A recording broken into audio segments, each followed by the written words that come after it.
Padre, y ahora te rogamos que nos hables a través de tu palabra. Que sea tu palabra, Señor, a pesar de nuestro cansancio, a pesar de todo el tiempo que hemos estado en este lugar, que esta palabra sirva para nosotros y sea de ejemplo para nosotros durante esta semana. Que tu nombre sea glorificado a través de nosotros. Te lo rogamos en el nombre de Jesús. Amén. En el libro de Daniel, en el capítulo 10, en los versos 11 al 12, dice así el Señor: y me dijo: Daniel, varón muy amado, está atento a las palabras que te hablaré y ponte en pie, porque a ti he sido enviado ahora. Mientras hablaba esto conmigo, me puse en pie temblando. Entonces me dijo: Daniel, no temas, porque desde el primer día que dispusiste tu corazón a entender y humillarte en la presencia de tu Dios, fueron oídas tus palabras, y a causa de tus palabras yo he venido. Una de las peculiaridades que nosotros encontramos en la palabra de Dios es que somos enseñados por ella. Somos enseñados en la Biblia, hermanos, no solo a través de preceptos directos, o sea, a través de mandamientos, sino que también somos enseñados a través de ejemplos de hombres que debemos imitar, de hombres y mujeres. Obviamente, en eso estamos de acuerdo todos. El ejemplo supremo que debemos seguir los creyentes es el ejemplo de Cristo. Cristo es el modelo de nosotros. Sin embargo, Dios en su palabra nos ha dado el ejemplo de creyentes, hombres y mujeres pecadores como nosotros, que en muchas áreas de su vida deben ser ejemplo para las nuestras también. Esa gran nube de testigos que dice el autor de la carta a los Hebreos, que por fe vivieron y sirvieron para la gloria de Dios. Por ejemplo, el apóstol Pablo le dice a los filipenses: hermanos, sed imitadores de mí y mirad a los que así se conducen, según el ejemplo que tenéis en nosotros. Y en Hebreos 13:7 se nos exhorta al final a que imitemos a nuestros pastores y que consideremos cuál haya sido el resultado de su conducta e imitemos su fe. Hombres y mujeres con pasiones iguales que las nuestras, que en diferentes épocas y en diferentes circunstancias tuvieron que lidiar con situaciones difíciles como las nuestras, pero mantuvieron su integridad y su fidelidad delante de Dios. La Escritura nos manda a imitar a esos hombres, a imitar a esas mujeres, a ser seguidores e imitadores, dice Hebreos 6:12, de aquellos que por la fe y la paciencia heredan las promesas. Ellos serán un estímulo para nosotros y con sus ejemplos nos proveerán principios con los cuales nosotros podremos manejar nuestras pruebas, manejar nuestras vidas. Y de todos esos ejemplos que la Escritura provee, aparte obviamente de nuestro modelo que es el Señor Jesucristo, difícilmente encontraremos en la Biblia un modelo mejor que el de Daniel. Hermanos, Daniel, en su infinita gracia salvadora y santificadora, Dios le hizo para nosotros un modelo de un creyente que debemos imitar, especialmente los jóvenes, pero no solo los jóvenes. De él, providencialmente, la Escritura no recoge ninguna falta, no que no la tuviera, no malinterpreten la Escritura, porque dice la Escritura que no existe ningún hombre bajo el cielo que haga el bien y nunca peque, ¿no es verdad? Pero el Espíritu Santo no quiso recoger en el libro sagrado ninguna de sus faltas o debilidades.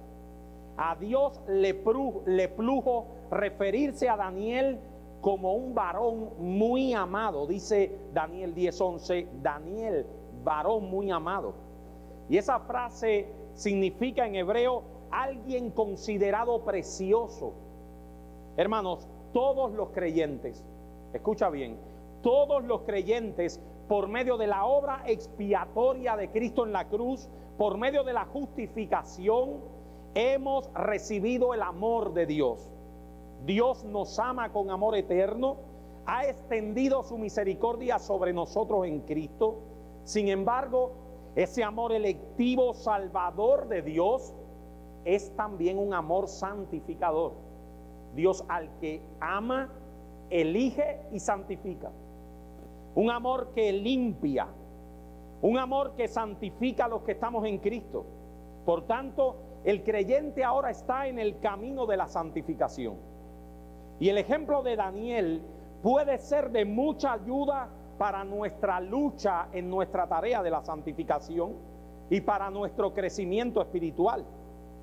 Yo quiero traerles en esta noche, esto no es un sermón muy complejo ni muy largo, algunas características que debemos imitar de la vida de Daniel y que yo espero que usted se lleve hoy a su casa.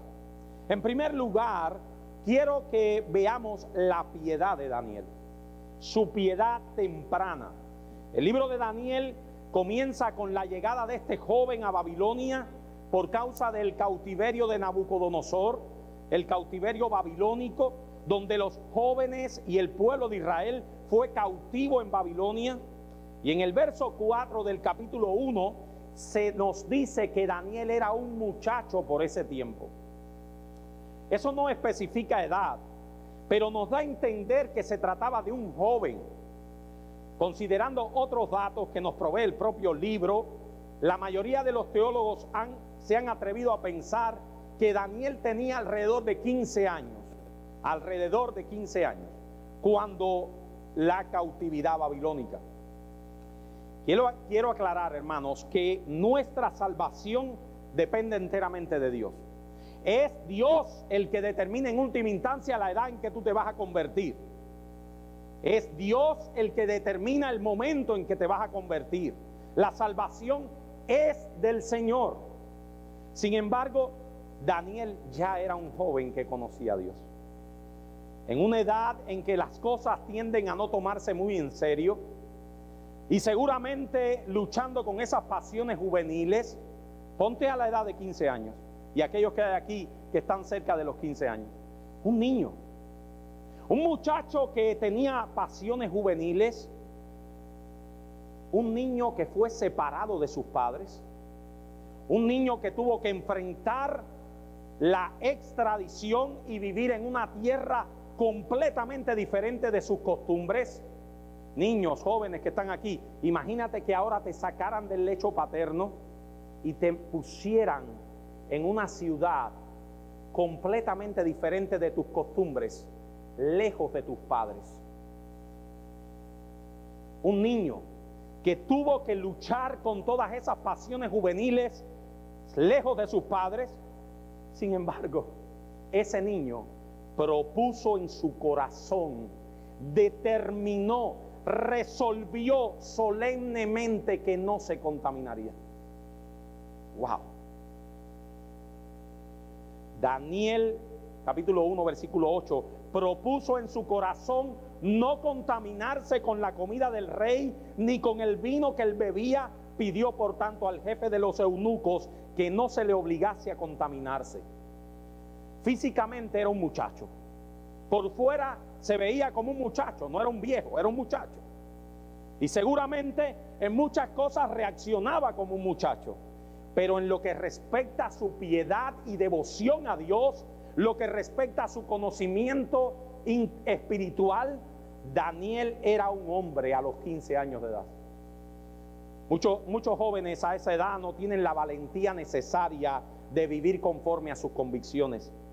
Se dejan arrastrar por la necedad de sus amigos, y Daniel fue lo suficientemente valiente como para no permitir tal cosa en su vida. Desde ese tiempo, la opinión de Dios pesaba más que la de los hombres. Prefería la burla y el aislamiento de los hombres con tal de no experimentar el desagrado de Dios.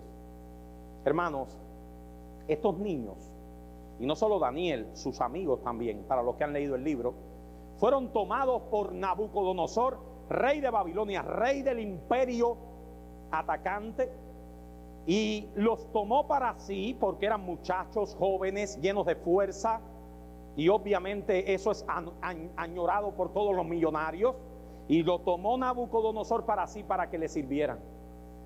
Y Daniel se paró delante de Nabucodonosor y le dijo: yo no me voy a contaminar contigo, a contaminar con tu comida. Y ahora vamos a seguir ahondando sobre eso.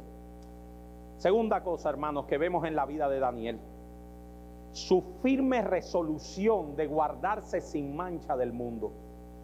El apóstol Santiago nos dice en su carta cuál es la vara de medir de una religión verdadera. Santiago dice que la religión pura y sin mácula es esta: visitar a los huérfanos y a las viudas y guardarse sin mancha del mundo. Santiago 1:27. Misericordia y santidad son las marcas de un cristianismo verdadero. Y en ese sentido podemos decir que Daniel y sus amigos fueron altamente distinguidos. Tan pronto llegaron a Babilonia, fueron seleccionados para entrar en esto que pudiéramos llamar un entrenamiento de 3 años, que llevaría a estos jóvenes a identificarse plenamente con la cultura y el estilo de vida babilónicos. Exactamente, la palabra es compleja, pero es la palabra transculturalización. Lo que quería hacer Nabucodonosor era que estos muchachos se transculturalizaran, o sea, que cambiaran todo su estilo de vida. Era tal el esfuerzo de divorciar a esos muchachos de su antiguo pueblo hebreo y de su antigua cultura y de su Dios, que eso llevó a tal grado, ¿ustedes saben cuál fue el grado? Que Nabucodonosor mandó a que se les cambiase el nombre. A Daniel, cuyo nombre significa en hebreo Dios es mi juez, le pusieron por nombre Belsasar, que significa Bel protege al rey. Y lo mismo hicieron con los otros amigos. También se les daría a comer de la comida del rey. Ellos comerían lo mismo que el rey comía y beberían del mismo vino. Pero Daniel propuso en su corazón no contaminarse con la comida del rey, ni con el vino que él bebía. Y con todo respeto y sin hacer, esto es muy interesante, alardes innecesarios de pureza, Daniel le dijo al jefe de los eunucos que no se le obligase a contaminarse. Varias razones pudieron haber inducido a Daniel a tomar esa decisión.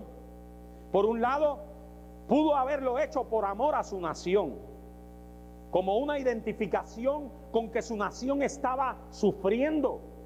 Los demás individuos de su nación estaban cautivos en sus calamidades, y al igual que Nehemías, él no veía bien gozarse con los deleites mientras su pueblo estaba siendo oprimido.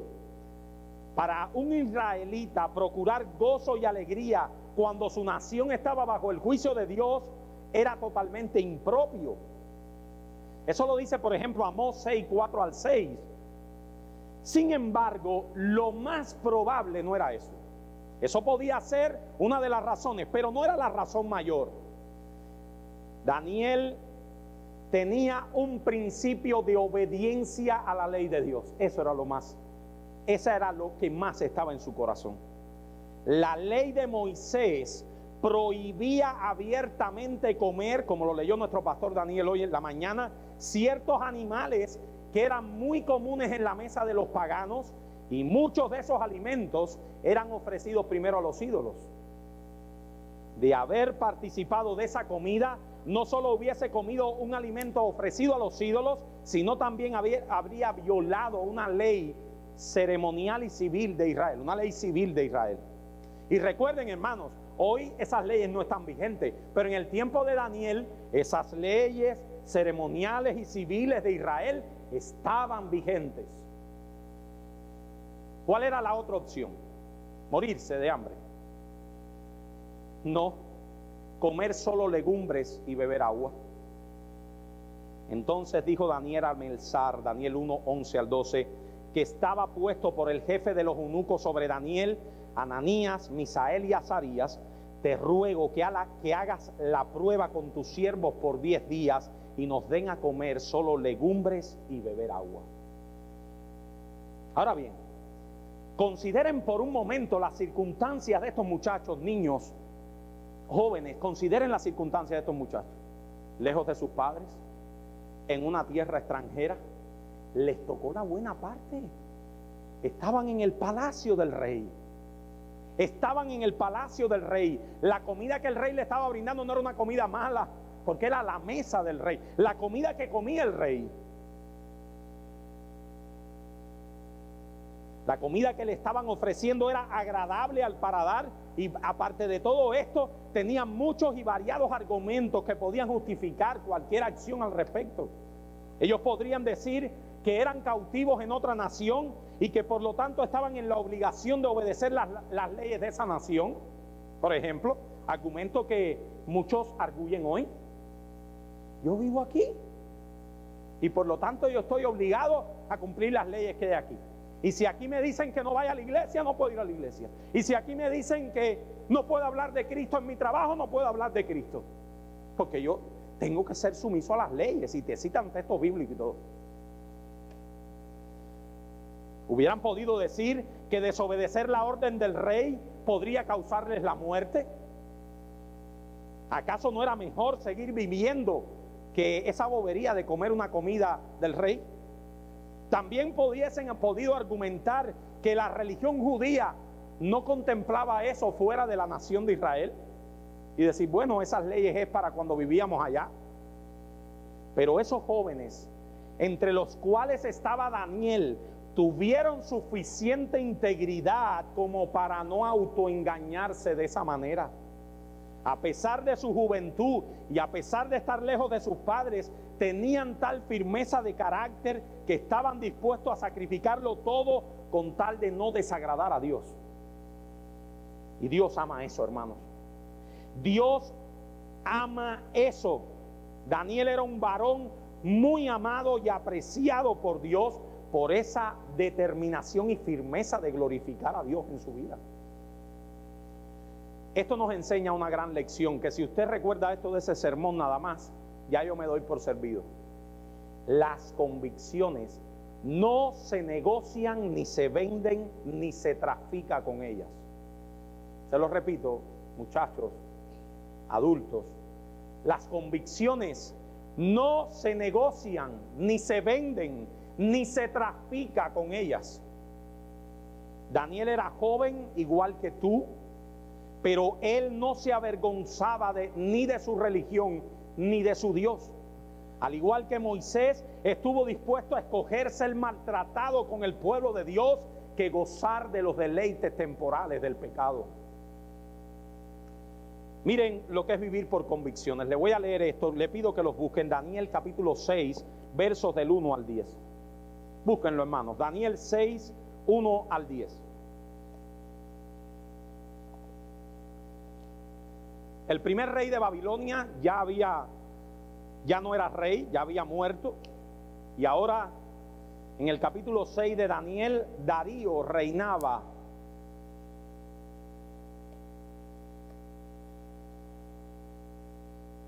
Pareció bien a Darío constituir sobre el reino 120 sátrapas. Yo le pido a los jóvenes que hay aquí que busquen el texto, que lo busquen, por favor.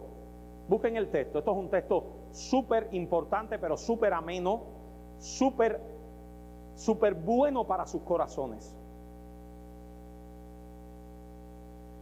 Pareció bien a Darío constituir sobre el reino 120 sátrapas que gobernasen en todo el reino, y sobre ellos 3 gobernadores, de los cuales Daniel era uno, a quienes estos sátrapas diesen cuenta, para que el reino fuese perjudicado.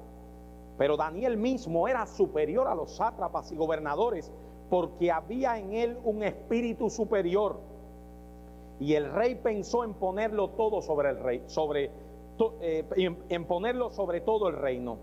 Entonces los gobernadores y sátrapas buscaban ocasión para acusar a Daniel en lo relacionado al reino, mas no podían hallar ocasión alguna o falta, porque él era fiel y ningún vicio ni falta fue hallado en él. Guau, hermano, ustedes saben lo que es eso. Que tú tengas un enemigo que esté buscando una falta para que tú salgas del cargo y no pueda encontrar ninguna. Ninguna. Un tipo íntegro. Entonces dijeron aquellos hombres, miren lo que dijeron: no hallamos contra este Daniel ocasión alguna para acusarle, si no la hallamos contra él en relación con la ley de su Dios. Entonces estos gobernantes y sátrapas se juntaron delante del rey y le dijeron así: Rey Darío, para siempre vive. Todos los gobernantes del reino, magistrados, sátrapas, príncipes y capitanes han acordado por consejo que promulgues un edicto real y lo confirmes, que cualquiera que en el espacio de 30 días demande petición de cualquier dios u hombre fuera de ti, oh rey, sea echado en el foso de los leones. Miren esto, hermano. Miren el testimonio de este muchacho. Este muchacho tenía tal testimonio que no podían encontrarlo haciendo nada malo. Era excelente en su trabajo, glorificaba a Dios con todo lo que hacía. Y dijeron, pero tiene una pata coja. ¿Cuál es la pata coja? Su religión. Es demasiado fiel a su Dios. Por lo tanto, hay algo en lo que seguro lo vamos a coger. Oh rey Darío, pídele a todo el pueblo que solo te adore a ti. Nosotros estamos seguros que ahí Daniel va a caer. Verso 8, ahora, oh rey, confirma el edicto y fírmalo para que no pueda ser revocado conforme a la ley de Media y de Persia, la cual no puede ser abrogada. Firmó pues el rey Darío el edicto y la prohibición. Cuando Daniel supo que el edicto había sido firmado, entró en su casa y, abiertas las ventanas de su cámara que daban hacia Jerusalén, se arrodillaba 3 veces al día y oraba y daba gracias delante de su Dios como lo solía hacer antes. Wow. Nada cambiaba la estabilidad de su relación con Dios. Y ahí estamos nosotros en el nuevo trabajo que tenemos, y me da pena orar en el momento de almorzar, porque ¿qué van a pensar mis compañeros de trabajo? Y me da pena confesar el nombre de Cristo, porque quizás se ponga brava la manager o el otro que está al lado mío. O me da pena confesar el nombre de Cristo delante de un amigo. O ¿qué van a pensar de mí? O viene el jefe y me dice, no, pero es que tú estás hablando demasiado de Cristo. O como me dijeron una vez, en este trabajo no se habla ni de política ni de religión. Hermanos, la convicción, las convicciones no se negocian, no se trafica con ellas. Eso se llama convicción, y es la convicción que se requiere de cada uno de nosotros, de los que somos regenerados en Cristo. Tercera característica de Daniel. Vamos a seguir ahondando sobre este texto que acabamos de leer, pero bajo otras características. Su santa indiferencia hacia el honor, la fama y el aplauso del mundo. Ya hemos visto cómo este joven supo menospreciar los placeres que el mundo ofrece en Babilonia. Así también supo menospreciar el honor, la fama y el aplauso del mundo. Daniel alcanzó mucho, ascendió hasta el límite de ser uno de los gobernadores.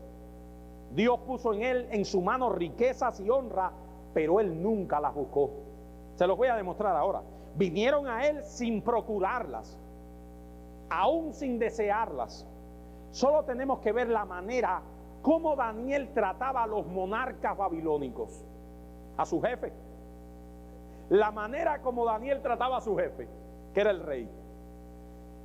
Todos los cortesanos del rey vivían de la adulación, procurando el favor del rey, nunca mostrándole sus faltas o pecados. No vaya a ser que me boten del cargo. Daniel nunca hizo eso.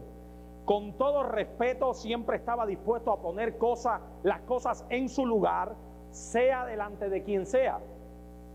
Daniel 4:27. Miren lo que le dijo al rey Daniel. Por tanto, oh rey, acepta mi consejo.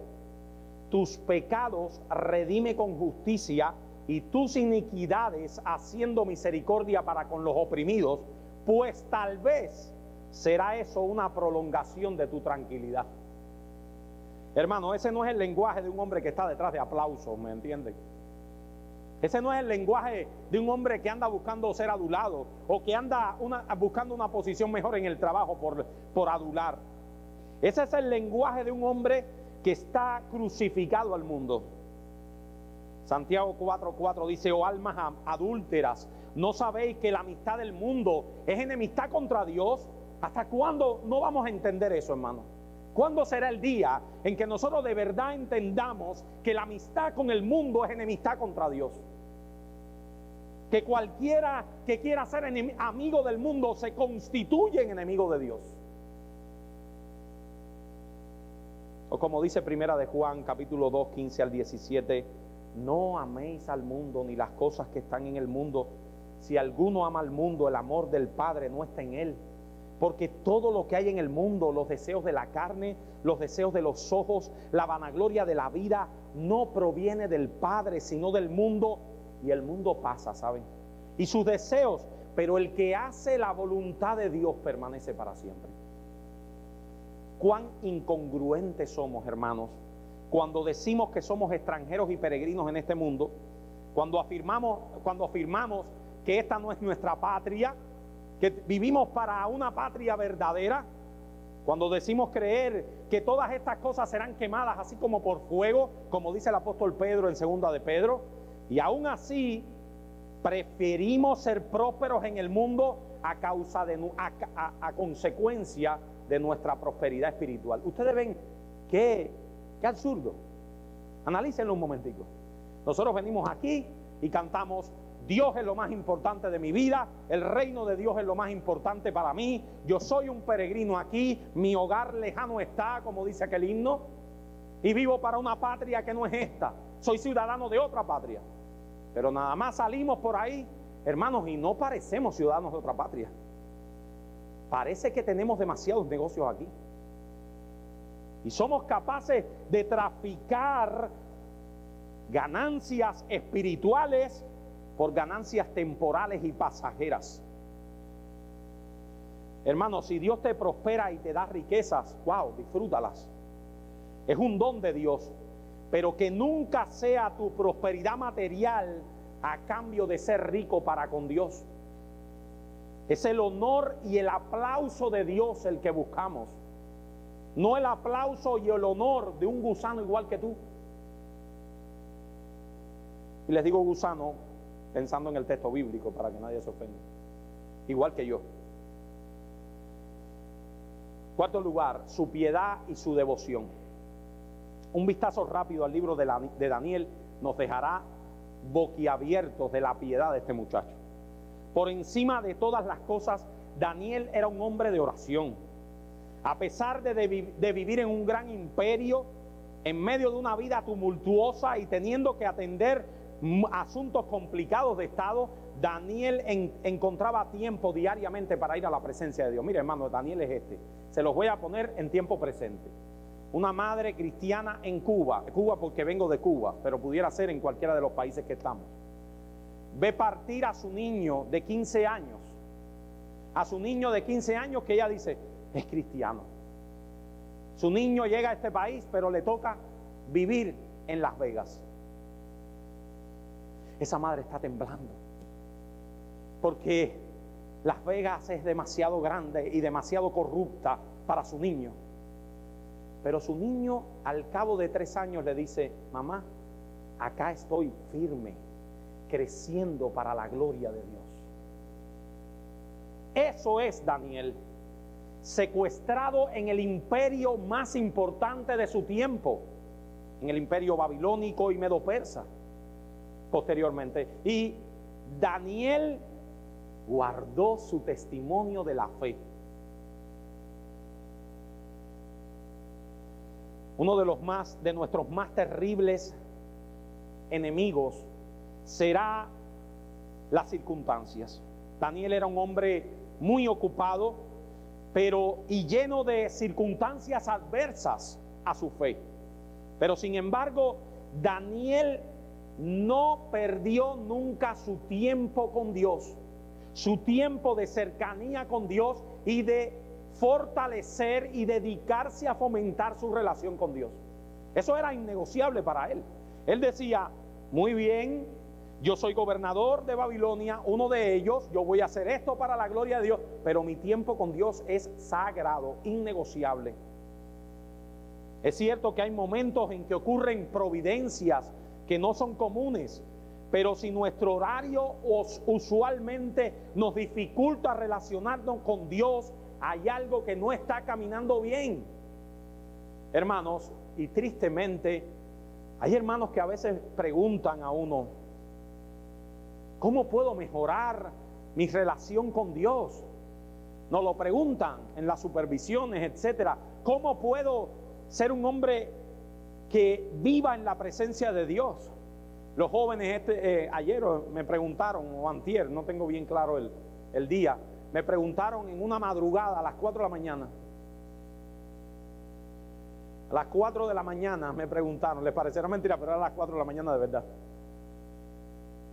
Pastor, ¿cómo puedo mejorar mi vida espiritual? Y yo le dije, me lo vas a preguntar hoy a mí, y se lo puedes preguntar a John MacArthur o al pastor Joel. Pero no hay una fórmula mágica. Tu relación espiritual con Dios mejora cuando tu vida de oración mejore, cuando tus devocionales sean más fervorosos y constantes, cuando tu perseverancia en la santidad y en rechazar el pecado y en tu temor a Dios crezca, cuando tu lectura de la Biblia sea frecuente, diaria, apasionada. Hermanos, esa es la fórmula. No hay otra. No hay otra. Rechaza la tentación, lee las Escrituras, ora a Dios diariamente, y tu vida de oración y tu vida espiritual irá creciendo. Y entonces vendrás acá los domingos como expresión corporativa de una vida que vives todos los días.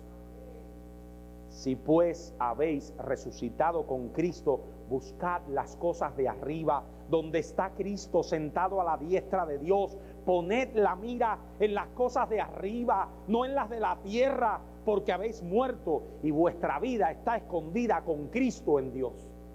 Colosenses 3, 1 al 3. Hermanos, esa debe ser la prioridad en nuestras vidas, nuestra fe. Quinta característica de la vida de Daniel: la fortaleza de su fe y de su confianza en Dios. Esto se deriva de todo lo anterior. La frecuencia y el fervor de sus oraciones fluía de su fe y de su confianza en Dios. Fue esa fe la que permitió entrar tranquilamente en el foso de los leones. Al igual que Moisés, Daniel se sostuvo como viendo al invisible. De Abraham, por ejemplo, nos dice la Biblia que era el padre de la fe, pero también se nos dice que era amigo de Dios. Hermanos, a menos que no aprendamos a confiar en Dios, a cultivar una confianza en Dios capaz de desoír nuestros razonamientos y las subjetividades de nuestro corazón, no podremos escuchar claramente la voz de Dios en su palabra. Una vez más, Daniel había decidido que las cosas todas fueran filtradas a partir de la revelación de Dios. A su llegada a Babilonia, la cosa hubiese sido probablemente la excusa de su juventud. Ahora, al final del libro de Daniel, ya él no era un joven, había pasado el tiempo, probablemente era un viejo, pero Daniel era amigo de Dios. Y no importaba la edad que tenía en ese momento, él podía descender al foso de los leones porque seguía siendo el mismo. Sexto lugar, hermanos, aprendemos del ejemplo de Daniel su profunda humildad y su consecuente disposición de dar la gloria a Dios en todas las cosas. Como decíamos al principio, el Espíritu Santo le plujo poner en su libro sagrado a este muchacho primero y a este hombre después, que se mantuvo en tal vida de fidelidad que es ejemplo para nosotros. Les invito a que busquemos Daniel capítulo 9, versos 4 al 8. Daniel 9, 4 al 8.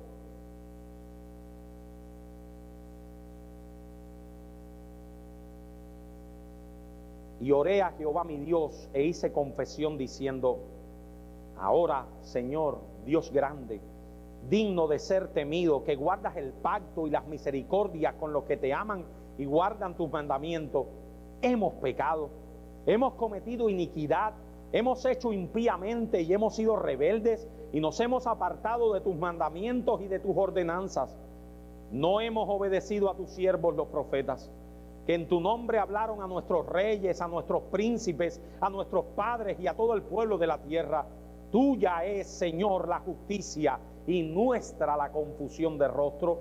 Como en el día de hoy, lleva todo hombre de Judá, los moradores de Jerusalén y todo Israel, los de cerca y los de lejos, en todas las tierras lejanas, a donde los has echado a causa de su rebelión con que se rebelaron contra ti.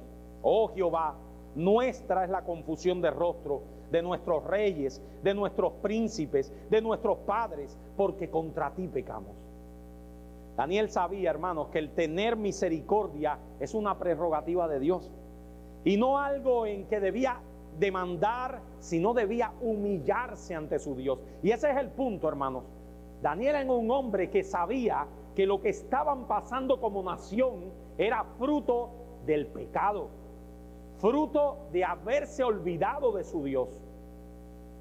El hombre humilde razona siempre de ese modo. Yo no merezco nada, Señor. No hay nada que argumentar. Tú eres el justo, nosotros somos los pecadores. Y es esa misma disposición, la vemos constante para que Dios reciba toda la gloria y Él no. Hermanos, miren lo enfocado, y ahora sí vuelvo a citar las épocas de joven de Daniel 2. Miren lo enfocado que estaba este muchacho. Daniel 2:27. Daniel respondió delante del rey diciendo: el misterio que el rey demanda, ni sabios, ni astrólogos, ni magos, ni adivinos lo pueden revelar al rey, pero hay un Dios en los cielos, el cual revela los misterios. Miren esto. En Daniel 2, el rey Nabucodonosor empieza a tener sueños. Léanlo. Aquellos sueños que lo volvían loco, literalmente loco. Y aquellos magos, aquellos adivinadores, astrólogos, no podían saber lo que significaban aquellos sueños, porque obviamente venían de Dios. Y los sueños lo atormentaban y Nabucodonosor ya no podía más. Entonces, uno de aquellos magos le dijo: hay un muchacho que se llama Daniel, que tiene una relación viva con el Dios de Israel, tráelo. Y Daniel viene a él, y esa era una ocasión perfecta. ¿Cuál es la ocasión perfecta? ¿Qué está pensando el que está pensando en la tierra, en mis planes? Wow, el jefe me llamó. Ahora tú verás el resumen que le voy a tirar por la cabeza. Yo soy un bárbaro, rey. Claro, ese sueño es una bobería. Eso yo te lo resuelvo en 3 días. Yo soy un bárbaro. Yo todos esos sueños los interpreto en nada. Yo mañana consulto con mi Dios. Y olvídate, mi Dios me dice lo que tú tienes. No, hermano, eso no. Ese no era el pensamiento de Daniel. Daniel no estaba pensando en su puesto. Daniel le dijo al rey: rey, ese sueño que tú tienes, hay un Dios en los cielos que revela los misterios. Yo tampoco soy el hombre, es el Dios de los cielos. Hay un Dios en los cielos.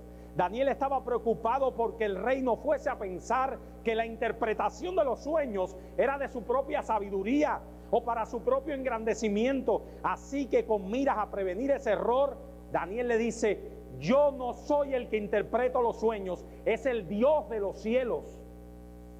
Y una vez más, debemos decir que si de veras deseamos tener una intimidad con Dios, ese es un requisito fundamental, hermanos. Nosotros tenemos que tratar de dar la gloria a Dios con nuestras vidas, que Él sea el exaltado.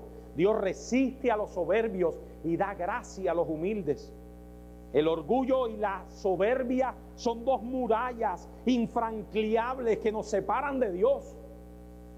Hermano, de verdad, yo no encuentro en la Escritura razón para mi orgullo, para el mío, tampoco para el tuyo, ¿no? No lo encuentro. Hermanos, esto es por gracia. Ninguno de nosotros aquí ha hecho nada. Nosotros sí hemos hecho muchas cosas, estorbar la santificación de Dios. Eso es lo que nosotros hacemos. Sí, estorbar. Por eso me gusta esa frase, que Dios obra a pesar de nosotros. Esa es una frase perfecta. Dios obra a pesar de nosotros. Esta iglesia crece a pesar de nosotros. Nuestras vidas espirituales mejoran a pesar de nosotros. a pesar de lo que somos, porque su misericordia y su obra santificadora es más grande que nuestro pecado. Es mayor su gracia.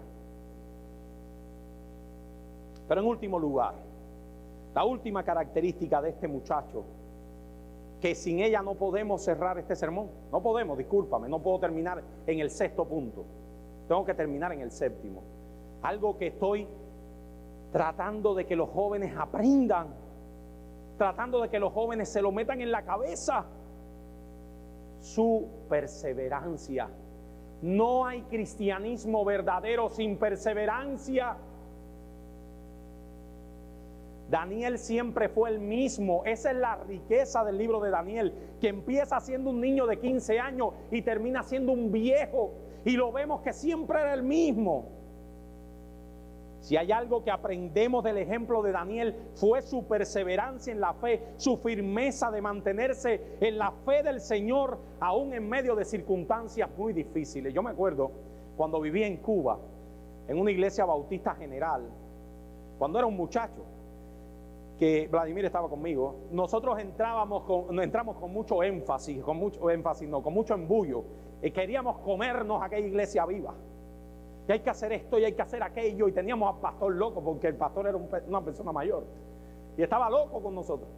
Y me acuerdo que había una persona allí en aquella iglesia que decía: hermano, qué triste. Se nos acercó una vez y nos dijo: eso que ustedes tienen se les va a acabar pronto. Ese fueguito que ustedes tienen aquí, que quieren cambiarlo todo, que están hablando de Cristo las 24 horas del día, ese se les va a acabar pronto. Y aquel hombre me dijo a mí que eso se llamaba primer amor, y que el primer amor se acaba pronto. Pero tengo contra ti que has dejado tu primer amor, por tanto arrepiéntete y vuelve a hacer la primera cosa, dice el Señor en Apocalipsis capítulo 2.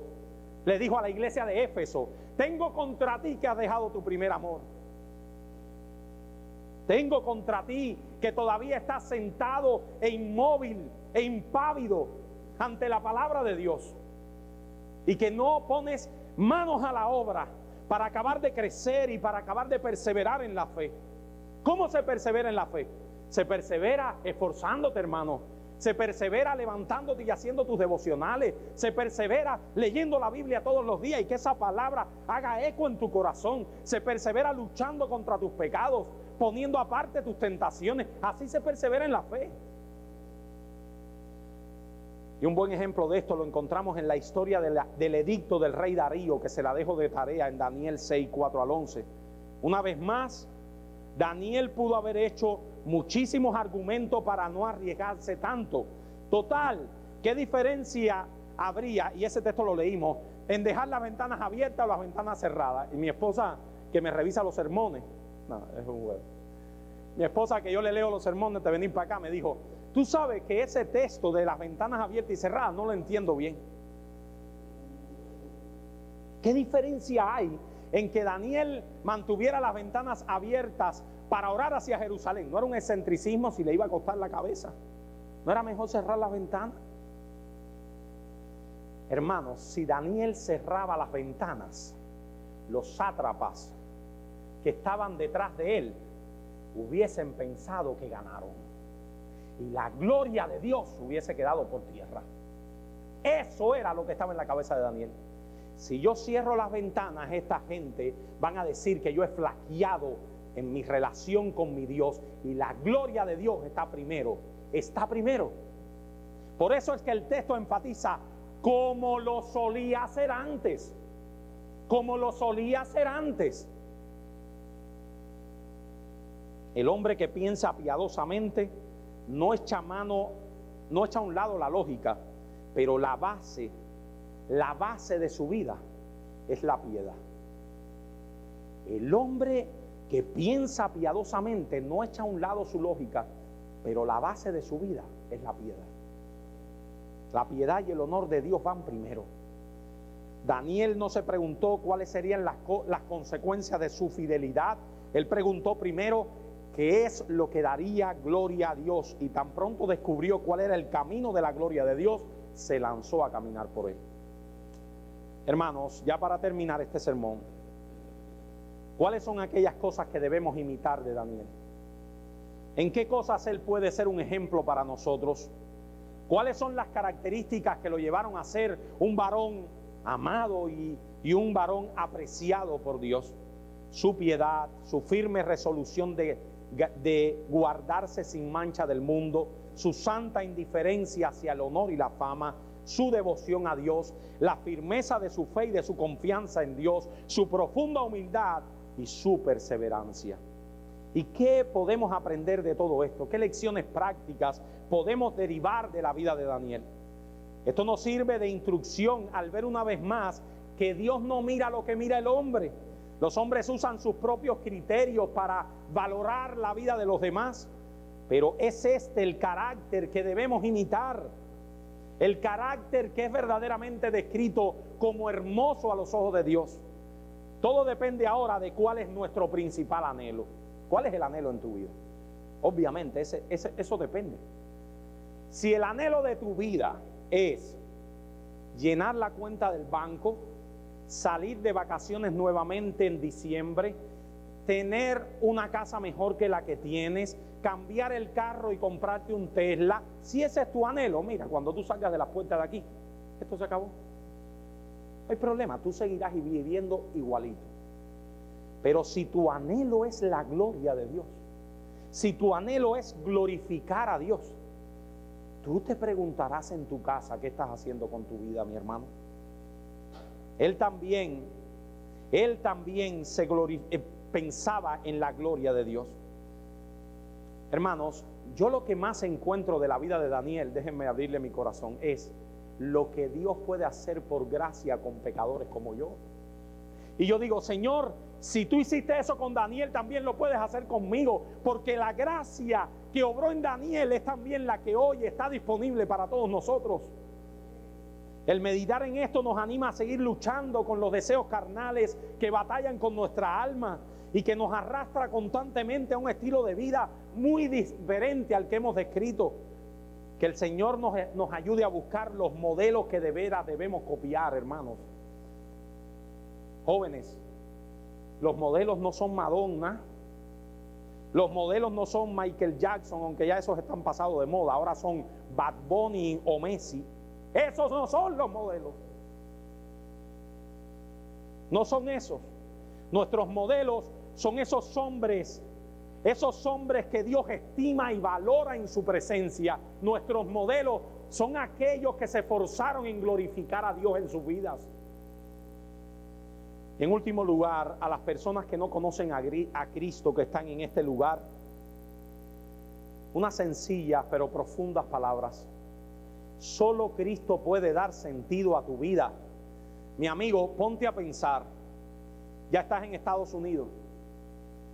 Ya a lo mejor te compraste el carro que querías. Ya tienes el trabajo que querías. Y todavía estás con un hueco de desesperación en tu corazón, así de esta manera. Así. Solo Cristo puede dar sentido a tu vida. Solo hay vida en Cristo. Solo hay vida en Cristo, vida verdadera. Tu vida es vacía y sin sentido. Tienes un vacío en tu corazón del tamaño de Cristo. Nada puede dar sentido a tu vida fuera de Cristo. El asunto es que el vacío que tienes en tu corazón, aunque le metas allá adentro cuentas del banco, televisores, celulares, carros nuevos, vacaciones, nunca va a ser llenado, porque ese vacío solo puede ser llenado por Cristo. Corre y ven a Cristo. Tu vida puede tener sentido. La vida solo tiene sentido cuando es vivida para Cristo. Oremos y con esto terminamos, hermano.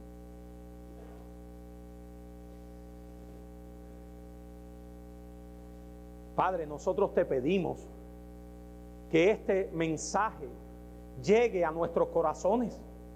Nosotros no podemos, Señor, poner estas palabras de tu palabra en los corazones de nadie. Oh Señor, nosotros te pedimos que pongas tu palabra en el corazón de todas y cada una de las personas que hay en este lugar. Oh Señor, nosotros te pedimos por medio de la obra de tu Espíritu Santo que tú, Señor, tú seas el que haga tu obra en los corazones de lo que hay en este lugar y en los creyentes, que esto sea una gasolina en su motor de la santificación, y a los inconversos que hay en este lugar, que hoy sea un día de salvación. Oh Señor, salva, santifica en este lugar. Te lo rogamos en el nombre de Jesús. Amén.